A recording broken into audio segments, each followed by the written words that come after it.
Halo, selamat pagi, selamat siang, selamat sore. Kita bertemu lagi di video yang kedua untuk di pertemuan yang ketiga ini. Kita lanjutkan yang kemarin.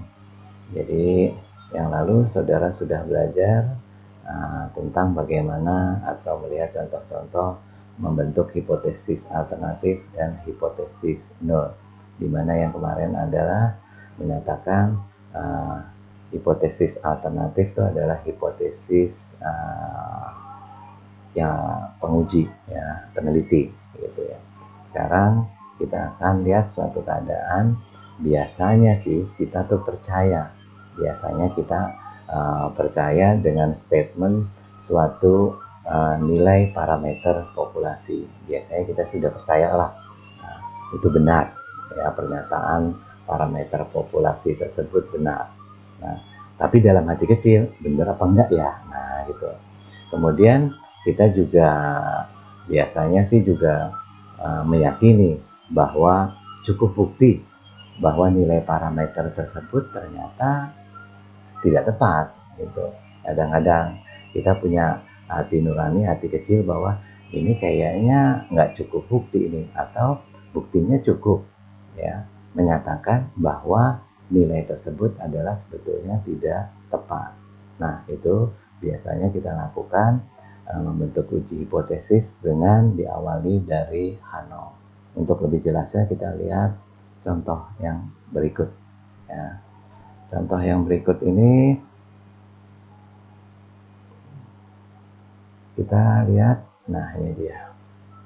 Kalau kita punya soft drink, botol soft drink, dan satu botol soft drink itu isinya adalah 67,6 ml misalnya. Itu kan suatu pernyataan, 67,6 liter setiap botol minuman, ya. Maka hipotesis nolnya kita nyatakan, ya, benar, ya, kita menyatakan benar bahwa setiap botol minuman itu rata-rata, ini kita lihat rata-rata tidak kurang dari 67,6 ml. Jadi kita bentuk hipotesis nolnya dulu, ya. Karena kalau kita penjual rugi dong kalau kita ngisi satu botol minuman ternyata lebih dari 67,6 mili, ya. Jadi di hipotesis nolnya kita nyatakan bahwa benar bahwa setiap botol itu rata-rata mengandung tidak kurang dari 67,6. Kalau kurang gimana? Ya paling dikomplain sama pembeli, ya enggak? Saudara beli suatu botol minuman ternyata, lah kok berat, kok isinya cuma separuh. Nah, pernah nggak ada kejadian seperti itu? Hipotesis alternatifnya apa? Lawannya dari hipotesis nol. Jadi kalau tadi hipotesis nol adalah rata-rata isinya tidak kurang dari 67,6 mili, maka hipotesis alternatifnya apa? Kurang dari 67,6 mili. Nah, jadi ternyata isinya nggak tepat, nggak pas dari 67,6 mili, ya, seperti itu.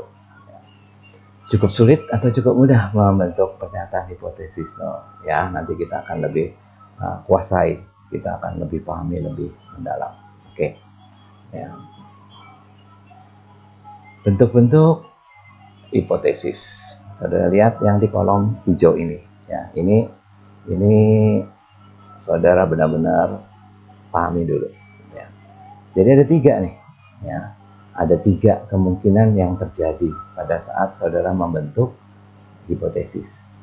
Yang pertama dulu, hipotesis nol, mu-nya rata-rata populasi tidak kurang dari sesuatu. Mu nol ini adalah angka, tidak kurang dari sesuatu, seperti tadi yang mililiter. Maka hipotesis alternatifnya apa? Lawannya. Karena ini tidak kurang, maka ini adalah kurang. Lihat, yang di atas lebih besar sama dengan yang di bawah kurang dari. Oke, ini yang pertama disebut dengan one tail, lower tail. Artinya ada di sebelah kiri. Ekornya ada di sebelah kiri. Sekarang kita lihat yang kedua.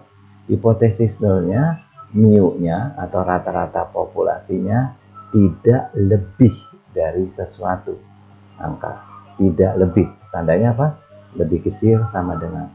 Maka hipotesis alternatifnya apa? Lebih ya dari sesuatu. Ini disebut dengan one tail upper tail, ada di sebelah kanan ya. Jadi kalau tadi sebelah kiri, yang ini ada di sebelah kanan. Ingat tandanya ya.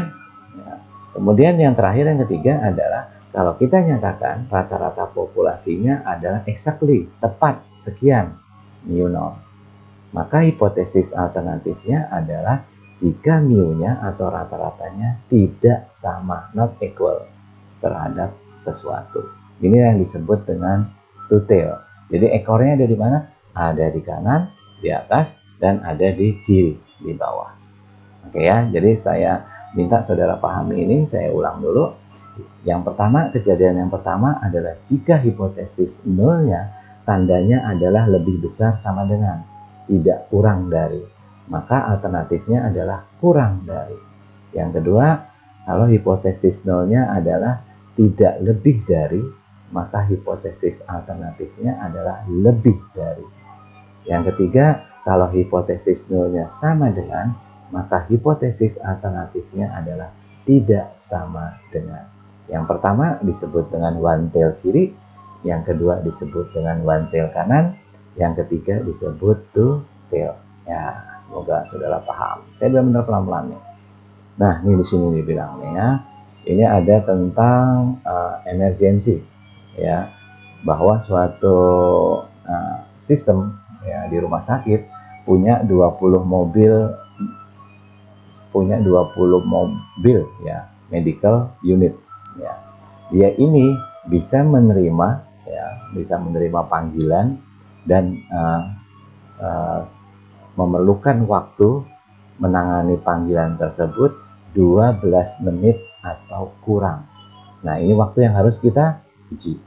Benarkah 12 menit atau kurang dari 20 mobil itu dapat menangani, ambulan itu bisa menangani panggilan ya, itu yang kita harus uji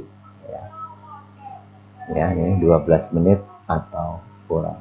Maka hipotesis nolnya kita lihat ya, lebih kecil sama dengan 12 menit atau kurang, betul ya, 12 menit atau kurang, lebih kecil sama dengan.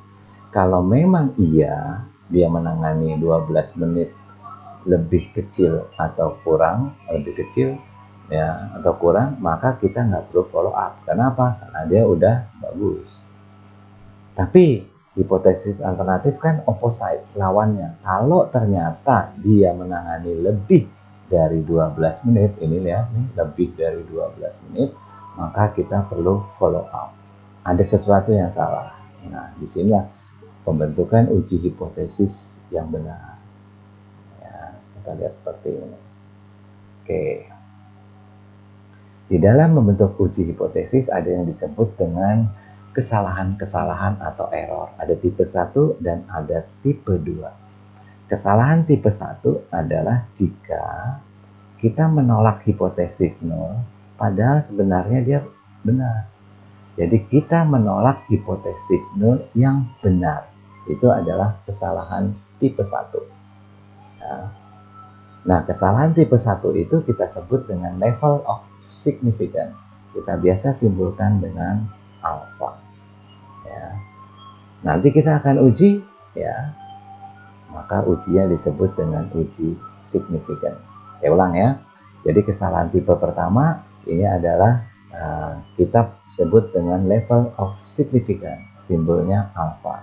Dan kita akan uji kesalahan tipe pertama, yaitu yang disebut dengan uji signifikan. Ya. Kalau kesalahan tipe 2, apa sih kesalahan tipe 2? Kita menerima H0, padahal sebetulnya H0-nya salah. Jadi artinya kita menerima H0 yang salah. Itu adalah kesalahan tipe kedua. Ya. Dan ini simbolnya adalah beta, dan kita tidak lakukan ya pengujian yang ini. Ya. Kita tidak menggunakan, tidak mereject H0 atau menerima H0. Kita tidak lakukan itu. Kita hanya pelajari alpha sebagai uji signifikan.